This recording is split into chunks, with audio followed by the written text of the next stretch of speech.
আজকের বয়ানের বিষয়বস্তু সৎ কাজের আদেশ, অসৎ কাজের নিষেধ সম্পর্কে। সৎ কাজের আদেশ এবং অসৎ কাজের নিষেধ অর্থাৎ আমর বিল মারুফ নাহি আনিল মুনকার, এই সম্পর্কে কোরআনে বহু আয়াত আল্লাহ তাআলা নাজিল করছেন। তার ভিতরে লোকমান হাকিম, উনি মস্ত বড় দার্শনিক ছিলেন, জ্ঞানী ব্যক্তি ছিলেন। নবী না হওয়ার পরেও সূরাতুল লোকমান নামে আল্লাহ তাআলা কোরআন শরীফের ভিতরে একটা সূরাই নাজিল করছে। সেই সূরাটার ভিতরে তিনি তার ছেলেকে কিছু নসিহত করছেন, উপদেশ দিচ্ছেন। এই উপদেশগুলা আল্লাহ তাআলার কাছে এত পছন্দ হয়েছে, আল্লাহ তাআলা সূরাতুল লোকমান নামে সূরা নাজিল করিয়া ওই উপদেশগুলা কোরআনের ভিতরে বর্ণনা করে দিয়েছেন, যাতে ভবিষ্যৎ উম্মতেরা শিক্ষা গ্রহণ করতে পারে। সেই সূরা লোকমানের ভিতরে আল্লাহ তাআলা বলেন, ইয়া বুনাইয়া আকিমিস সালাহ। হযরত লোকমান আলাইহিস সালাতু ওয়াস সালাম তার সন্তানকে বলতেছেন, হে আমার প্রিয় ছেলে, ইয়া বুনাইয়া, আমার প্রিয় ছেলে, আকিমিস সালাহ, নামাজ প্রতিষ্ঠা করো। তাহলে বোঝা যায় এই নামাজ পূর্ববর্তী উম্মতদের থেকেই চালু আছে। শুধু আমাদের উপরই নামাজ ফরজ না, আগের নবীদেরও কি ছিল? নামাজ ছিল। ওয়া'মুর বিল মারুফি ওয়ানহা আনিল মুনকার, সৎ কাজের আদেশ করো, অসৎ কাজ থেকে মানুষকে নিষেধ করো। ওয়াসবির আলা মা আসাবাক, এবং তোমার উপরে যে মুসিবত আসবে সেই মুসিবতের উপর ধৈর্য ধারণ করো। ইন্না যালিকা মিন আজমিল উমুর, নিশ্চয়ই এই সমস্ত কাজ আল্লাহ তাআলার কাছে অনেক গুরুত্বপূর্ণ কাজ। তাহলে এখানে নসিহত গুলার ভিতরে আমর বিল মারুফ নাহি আনিল মুনকার, অর্থাৎ সৎ কাজের আদেশ, অসৎ কাজের নিষেধ।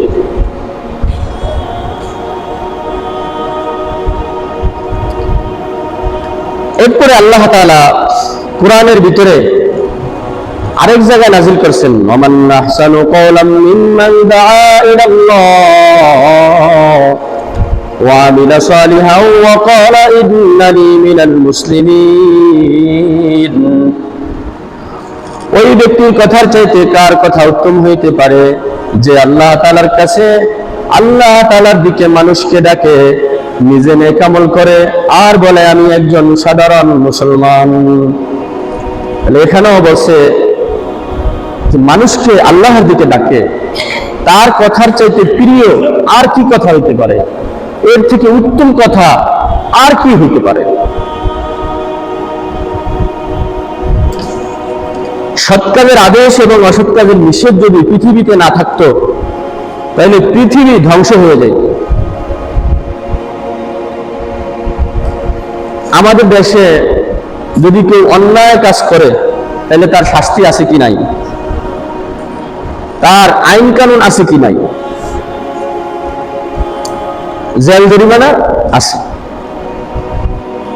তাহলে আমাদের দেশে আইনের মাধ্যমে মানুষকে অসৎ কাজ থেকে বাধা দেয়। আইনকে ভয় করে, আমি যদি খুন করি তাহলে তো আমারে ফাঁসি দেওয়া হবে, জেলে থাকতে হবে। আমি যদি চুরি করে ধরা পড়ি তাহলে আমার জেল জরিমানা হবে। তো এই জন্য কিছু লোক এই ভয়ে অসৎ কাজ থেকে বিরত থাকে।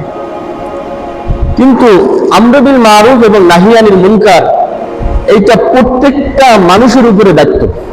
এই কাজ করা প্রত্যেক মানুষের উপরেই কি আল্লাহ তাআলা দায়িত্ব দিয়ে দিচ্ছেন। এই কাজের জন্য দায়িত্বপ্রাপ্ত লোক ছিল আম্বিয়ায়ে কেরাম। যুগে যুগে আল্লাহ তাআলা নবী পাঠাইতেন মানুষকে সৎ পথে ডাকার জন্য, অসৎ কাজ থেকে বিরত রাখার জন্য। আল্লাহ তাআলা যুগে যুগে নবী পাঠাইছেন, এই কাজ নবীরাই করত।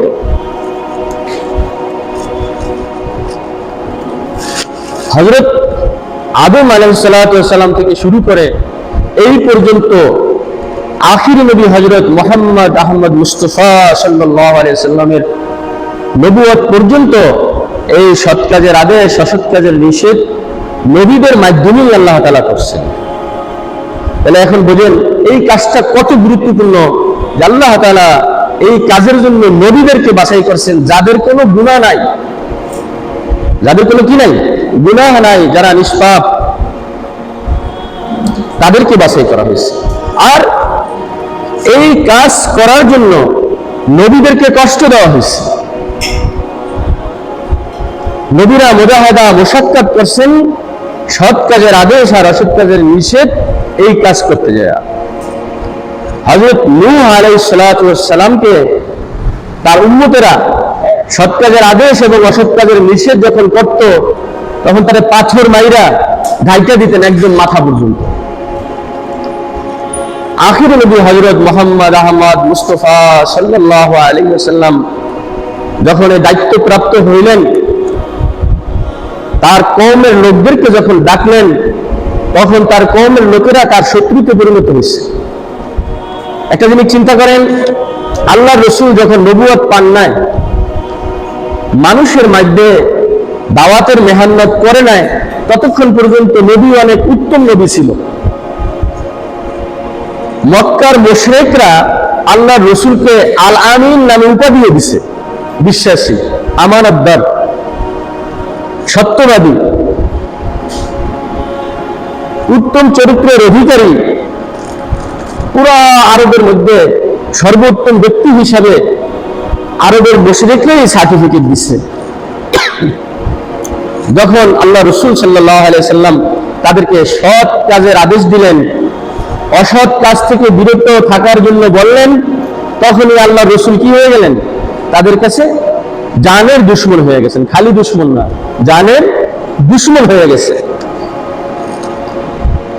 তারপরে মক্কার মুশরিকরা আল্লাহ রাসূলকে ডাইকে বলছে যে, আসো, তুমি যদি ধন দৌলত চাও, আমরা ধন দৌলতের পাহাড় তোমাকে দিয়ে দিব, আরবের যত সোনা দানা আছে সব তোমার মালিক বানায় দিব।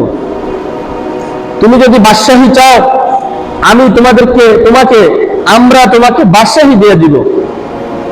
আর যদি তুমি সুন্দরী নারী চাও, আরবের সবচেয়ে সুন্দরী নারী তোমার কাছে বিবাহ দিব। তারপরে তুমি সৎ কাজের আদেশ, আল্লাহর একাত্মবাদের দাওয়াত, এইটা তুমি দিও না। আল্লাহ রাসূল কি বললেন? যে যদি আমার এক হাতে তোমরা চন্দ্র এনে দাও, আরেক হাতে যদি তোমরা আমার সূর্য এনে দাও, তারপর আমি এই দাওয়াতের কাজ, এই আমর বিল মারুফ আর নাহি আনিল মুনকার আমি কখনোই ছাড়তে পারবো না। তাহলে ভাই দোস্ত, বুঝা গেল আমর বিল মারুফ নাহি আনিল মুনকার এটা অনেক বড় এক নেকির কাজ।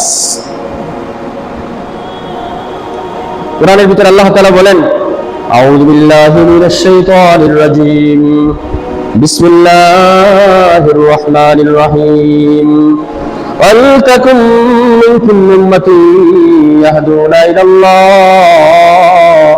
ওয়া ইয়া'মুরুনা বিল মারুফ ওয়া ইয়ানহাউনা আনিল মুনকার ওয়া উলাইকা হুমুল মুফলিহুন।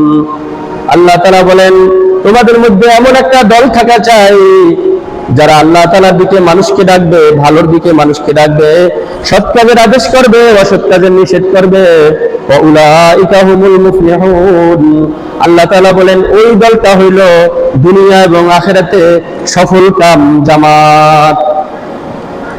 আল্লাহ নিজে বলেন, তোমাদের মধ্যে এমন একটা দলই থাকা উচিত, তাদের কাজ হইল ইয়াদউনা ইলাল খায়র, যারা মানুষকে ভালো কাজের দিকে ডাকবে, সৎ কাজের আদেশ দিবে, অসৎ কাজ থেকে মানুষকে নিষেধ করবে। এরকম একটা দলই থাকা দরকার। আর সেই দলটা আল্লাহ তাআলার কাছে দুনিয়া আখিরাতে সফল কাম দল, যারা সফলতা অর্জন করছে, সেরকমই একটা দল। এবার আসেন হাদিস শরীফের ভিতরে আল্লাহ রাসূল কি বলছেন। عن معاوية رضي الله تعالى عنه قال قال رسول الله صلى الله عليه وسلم إنما أنا مبلغ والله يهدي وإنما أنا قاسم والله يؤتي হযরত মুআবিয়া রাদিয়াল্লাহু তাআলা আনহু থেকে বর্ণিত রাসূলুল্লাহ সাল্লাল্লাহু আলাইহি ওয়াসাল্লাম বলেন ইন্নামা আনা মুবাল্লিগুন নিশ্চয়ই আমি একজন পৌঁছানেওয়ালা দাওয়াত দেনেওয়ালা আল্লাহু ইয়াহদি আর হেদায়েত দান করবেন আল্লাহ তাআলা আল্লাহর রাসূল আল্লাহর পক্ষ থেকে যা কিছু পাইছেন সব মানুষের কাছে পৌঁছায় দিবেন দাওয়াত পৌঁছায় দিবেন হেদায়েতের মালিক কে আল্লাহ তাআলা তিরমিজি শরীফের হাদিস عن حذيفة بن اليمان رضي الله تعالى عنه قال قال رسول الله صلى الله عليه وسلم والذي نفسي بيدي لتأمرن بالمعروف ولتنهون عن المنكر أو ليوشكن الله أن يبعث عليكم عقابا منه ثم تدعونه فلا يستجيب لكم হুযায়ফা ইবনে ইয়ামান রাদিয়াল্লাহু তাআলা আনহু থেকে বর্ণিত তিনি বলেন রাসূলুল্লাহ সাল্লাল্লাহু আলাইহি ওয়াসাল্লাম বললেন ওই জাতের কসম যার হাতে আমার জীবন অর্থাৎ আল্লাহর কসম আল্লাহর রাসূলের কোনো কথা বলার জন্য কসম খাওয়ার প্রয়োজন হয় না রাসূল যা বলেন সব সত্য বলেন তারপরে রাসূল কসম খাইছেন কেন এই কথার গুরুত্ব বোঝানোর জন্য যেটা অনেক গুরুত্বপূর্ণ কথা বলতেছি আল্লাহর কসম তোমরা সৎ কাজের আদেশ করতেই থাকো মানুষদেরকে অসৎ কাজ থেকে নিষেধ করতেই থাকো যদি তোমরা এই কাজ না করো আওলা ইউসিকান্নাল্লাহু ইয়াবাতা আলাইকুম ইকাবাম মিনহু সুম্মা তাদউনাহু ফালা ইস্তাজিবু লাকুম আমি আশঙ্কা করতেছি আল্লাহ তাআলার পক্ষ থেকে তোমাদের উপরে আযাব আসবে কি আসবে আযাব আসবে এই কাজ যদি আমি আপনি না করি তাহলে আল্লাহর পক্ষ থেকে শাস্তি নির্ধারণ করে দেওয়া হয়েছে আর যখন মানুষ আযাব গজবে পতিত হয় তখনই দোয়া করে না দেখেন যে করোনার সময় একদম মসজিদ সব ভরে গেছে প্রথম ঠেলায় কি অবস্থা কি দোয়া দিবে কত কিছু মানুষ সাধারণত মুসিবতে বললেই কারে ডাকে আল্লাহরে ডাকে আমি একবার লঞ্চে চাঁদপুরের মাঝামাঝি এমন তুফান শুরু হয়েছে মনে হয় লঞ্চ ডুবে যাবে পাশে কতগুলো হিন্দু ছিল সব দিতে ডাকা শুরু করছে আল্লাহ এইবারের মতো মাফ করে দেন বুঝছেন এখন হিন্দু আর মুসলমান নাই সবগুলা কারে ডাকতেছে আল্লাহ তাআলাকে ডাকতেছে তাহলে যখন মানুষের উপরে কোনো শাস্তি আসে আযাব আসে মুসিবত আসে তখনই আল্লাহকে ডাকা শুরু করে এইজন্য এই হাদিসের ভিতর বলছে সুম্মা তাদউনাহু ফালা ইস্তাজিবু লাকুম তখন তোমরা আল্লাহ তাআলার কাছে দোয়া করবা আল্লাহ তাআলা তোমাদের দোয়াকে কবুল করবে না তো হুজুর এত দোয়া করে কবুল তো হয় না সাদ্দামের মাঝে ফেলাইলো ফিলিস্তিন ধ্বংস হয়ে গেল সারা পৃথিবীর মুসলমান দোয়া করতেছে কবুল হয় না দোয়া কবুলের যে শর্তগুলো আছে তার ভিতরে একটা শর্ত হলো সৎ কাজের আদেশ অসৎ কাজের নিষেধ থাকা লাগবে আমি সুন্দর মসজিদে এসে পড়ি নামাজ পড়ি আমার বউ নামাজ পড়ে না আমি নামাজ পড়ি আমার সন্তান নামাজ পড়ে না আমি নামাজ পড়ি আমার ছেলের বউ নামাজ পড়ে না আমার ঘরে খায় তাহলে আমার ঘরে অসৎ কাজের নিষেধ নাই সৎ কাজেরও আদেশ নাই সৎ কাজের আদেশ আমি হাজী সাহেব আমি বড় মৌলভী সাহেব আমার মাথায় পাগড়ি টুপি পাঞ্জাবি আমি সুন্দর করে চলে আমার ছেলে অসৎ পথে চলে আমি তারে নিষেধ করি না তাইলে এই ঘরে যখনই দোয়া করা হবে দোয়া কবুল করা হবে না আল্লাহর পক্ষ থেকে এই ঘরে এই এলাকায় এই দেশে আযাব গজব নির্ধারণ করে দেওয়া হয়েছে তিরমিজি শরীফের হাদিস অনুযায়ী সৎ কাজের আদেশ যদি না থাকে আর অসৎ কাজের নিষেধ যদি না থাকে তাহলে আল্লাহর পক্ষ থেকে শাস্তি আসবেই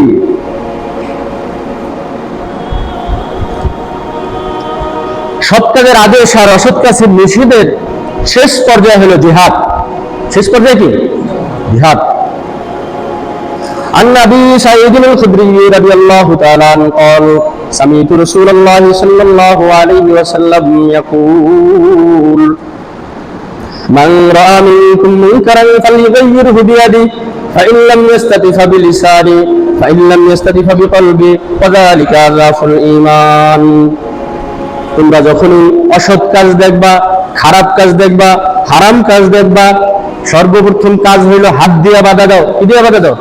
হাত দিয়ে বাধা দাও। এই ভাই এটা করা যাবে না, এটা খুব খারাপ কাজ, গুনার কাজ। কি নাই, আমরা শক্তি নাই, আরে বাধা দিবেন শক্তি নেই চেয়ারম্যান সাহেব, একটা কাম করতে আছে, বাধা দেওয়া যাবে না। আরে হাত দিয়ে ধরে যে মেয়ে কান দিয়ে আছে না, এটা তুই করতেই পারবি না, সর। তখন তারা আপনি মুখে বলেন চেয়ারম্যান সাহেব কাজটা ভালো না, কাজটা কিন্তু ভালো না। না এমপি সাহেব আরো বড়, আরো শক্তিশালী লোক, আপনি মুখ দিয়ে কইলে আপনার অবস্থা কাহিল, সেই ইমানি শক্তি আপনার নাই। ফাবি কলবি, আপনার অন্তর দ্বারা ওই কাজকে ঘৃণা করেন। ওয়াজালিকা আযআফুল ঈমান, যদি কোনো গুনার কাজ দেখা, গুনার কাজ শুই না, খারাপ কাজ দেখা শুই না, আপনার অন্তরে যদি ঘৃণা না আসে, তাইলে মনে করবেন আপনার ঈমান নাই।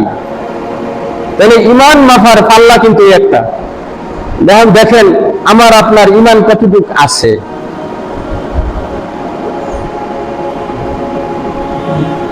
একটা গান বাজতে আছে খুব সুন্দর মমতাজের, হ্যাঁ, এখন আপনি যে বাজায় তার কিছুই কইলেন না, বন্ধ করতে পারলেন না, তার বলতেও পারলেন না যে না এটা বাজায়ও না, এরপরে মনে মনে ঘৃণাও আসে না, ভালোই লাগে রে, মজা নাই।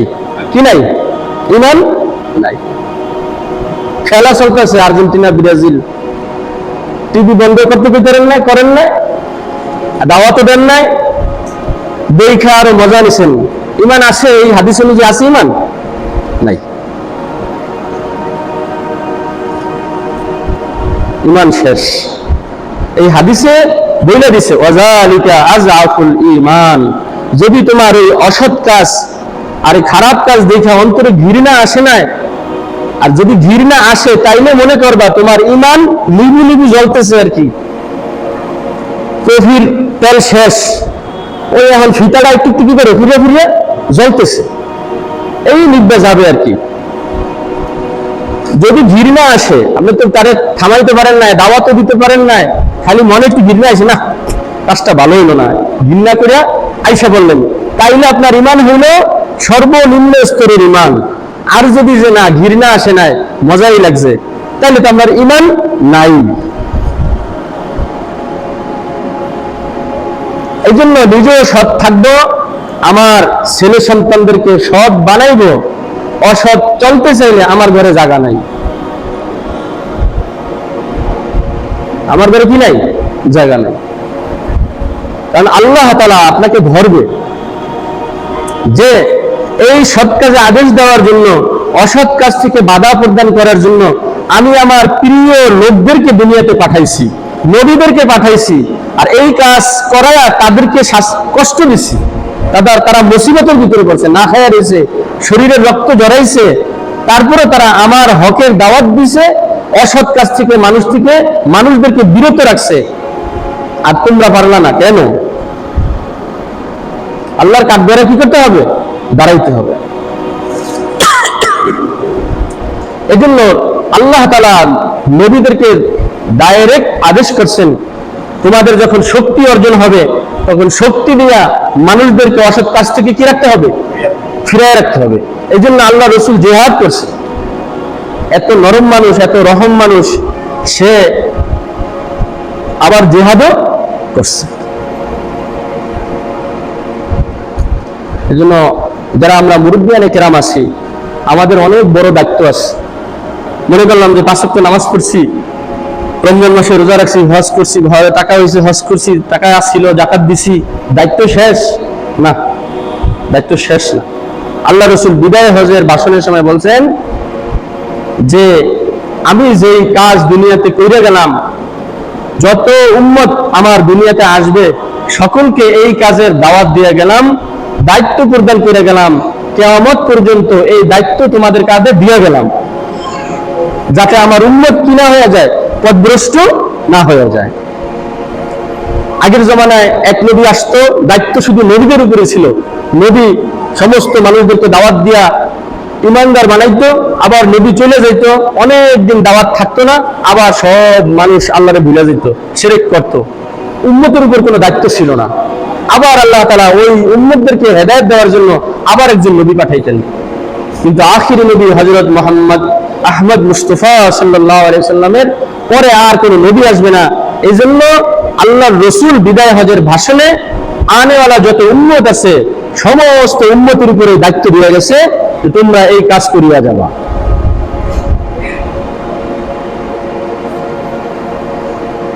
عن ابن عباس رضي الله تعالى عنه قال قال رسول الله صلى الله عليه وسلم ليس منا من لم يرحم صغيرنا ويوقر كبيرنا ويأمر بالمعروف وينهى عن المنكر। হযরত আব্বাস রাদিয়াল্লাহু তাআলা আনহুমা থেকে বর্ণিত, রাসূলুল্লাহ সাল্লাল্লাহু আলাইহি ওয়াসাল্লাম ইরশাদ ফরমান, ওই সমস্ত লোক আমার উম্মত না। খেয়াল করেন, আল্লাহ রাসূল অস্বীকার করতেছে, ওরা আমার উম্মত না যারা ছোটদেরকে স্নেহ করে না, বড়দেরকে সম্মান করে না, সৎ কাজের আদেশ করে না, অসৎ কাজ থেকে বাধা প্রদান করে না, তারা আমার উম্মত না। আল্লাহর উম্মত ছাড়া কেউ জান্নাতে যাইতে পারবে? পারবে না। এই জন্য সৎ কাজের আদেশ, ভালো একটা কাজ আপনি জানেন যে এটা সৎ কাজ, কিন্তু বলতে পারতেছেন না, না বলাই লাগবে। আমার স্বার্থের ব্যাঘাত ঘটলেও কি লাগবে? বলা লাগবে। আমরা অনেক ইমাম সাহেব এই জায়গায় বেশি সৎ কাজের আদেশ অসৎ কাজের নিষেধের কথা বলতে পারি না, এমন সিচুয়েশন হয়ে দাঁড়ায় এলাকার পরিস্থিতির কারণে। এই জন্য এলাকাবাসীর কাজ হলো ইমাম সাহেবকে বলা যে কোরআন এবং হাদিসের যে আলোচনা আছে, যে ব্যাখ্যা আছে, এটা আপনি নির্ভয়ে বলে যাবেন, আমরা মানতে পারি আর না পারি। এই জন্য আল্লাহ রাসূল বলেই দিচ্ছেন যে আমার কাজ হলো তোমাদের কাছে পৌঁছায় দেওয়া, হেদায়েত দিবে কে? আল্লাহ তাআলা। অনেক সময় আমরা মনে করি যে ওরে করে লাভ নাই, নির্যাতন করছে আল্লাহ রাসূলকে আবু জাহেল একাই এর থেকে বেশি করছে। তারপরে আবু জাহেলকে আল্লাহ রাসূল দৈনিক দাওয়াত দিতে যাইতেন। এমনও কিতাবের ভিতরে আসছে যে 82 থেকে 83 বার পর্যন্ত গেছেন আল্লাহ রাসূল তার কাছে, যে চাচা আসেন, আপনি ইসলামের কথা আসেন, সৎ কথা আসেন। একদিন গেছে তুমি দিনে আর কোনো সময় আইবা না, আবার রাত্রে যায় কি উপস্থিত। এই জন্য আমাদের সন্তানগুলা এখন প্রায় সন্তান, অনেক সন্তান নষ্ট হয়ে যেতেছে, নামাজ পড়ে না, অনেকে নেশাদ্রব্য করে, অনেক অনেক অনেক বড় বড় অন্যায় করে, আমরা কিছু বলি না। এই যে ছোটকাল থেকে তারা যে আমরা নিষেধ করলাম না, বাধা দিলাম না, পোলাপান কানলেই মোবাইলটা উস্কে দিয়ে দেয় সামনে, না খারাপ না, কার্টুন দেখে। এই কার্টুন দেখতে দেখতেই তো এক সময় খারাপ পথে চলে যাবে, বুঝেন না? আমরা হুজুরও ঠিক থাকতে পারি না, মোবাইলের মধ্যে ঢুকলে যে কমলে দিয়ে কমলে নেওয়া যায় মোবাইলে টাইমিয়া, আর এরা ঠিক থাকবে কেমনি? বুঝেন না আর কি। এই জন্য বাচ্চা পোলাপান কানলেও মোবাইল দিবেন না, মোবাইল হাতে ধরায় দেয়। আপনার নেশা জাতীয় দ্রব্যের মধ্যে ইহুদি খ্রিস্টানরা গবেষণা করে একটা বের করছে আর কি, যারা বর্তমান বৈজ্ঞানিক বেশিরভাগই তো ইহুদি খ্রিস্টান, এরা বের করছে মোবাইল নেশা জাতীয় দ্রব্যের মধ্যে 3 নাম্বার। এটা একটা নেশা, এটা একটা কি পুরা নেশার থেকেও নেশা। আমি ইয়াবারও আগেছে, মদ ইয়াবা ফেন্সিডিলের আগের নেশা হলো কি মোবাইল। মোবাইল এগুলো সাবধান রাখছেন। তারপরে আরেকটা জিনিস শিখিয়ে দেই, বাচ্চাদের হাতে যদি মোবাইল দেনই, যদি আপনার কন্ট্রোল করতে পারেন না, কাফগার্ড নামে একটা অ্যাপস আছে, কাফগার্ড নাম কি? কাফগার্ড, এটা আমি করছি, এইটা ইনস্টল করবেন, তাইলে মোবাইলে ভালো জিনিস আসবে, খারাপ জিনিসগুলো আর আসবে না মোবাইলে।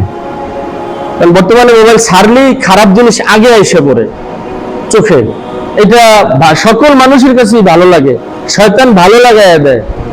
যদি আপনি কাফগার্ডটা যদি ইনস্টল করে দেন মোবাইলের ভিতরে, তাহলে এই সমস্ত জিনিসগুলো কি করবে না, আর মোবাইলে আসবে না। এই জন্য ভাই দোস্ত, আমরা আমাদের ঘরের ভিতরে এখন নামাজ পড়তেছি, আমি নামাজ পড়ি, মৃত্যুবরণ করলাম, আমার ঘরের থেকেও নামাজ একদম দাফন হইয়া বাইরে হয়ে গেছে গা। আমারও দাফন হয়েছে, জানাজা হয়েছে, কাফন পরা কবরে রেখে এসে এই ঘরের থেকে নামাজও কি হয়ে গেছে গা। কারণ আমার 5 ছেলে, একজনের আমি কি করতে পারি নাই, দাওয়াত দিই নাই, নামাজের কথা বলি নাই, কেউ নামাজ পড়ে না। তাহলে আছে আর এই ঘরে নামাজের আর কোনো আছে, নামাজি ব্যক্তি আছে নাই।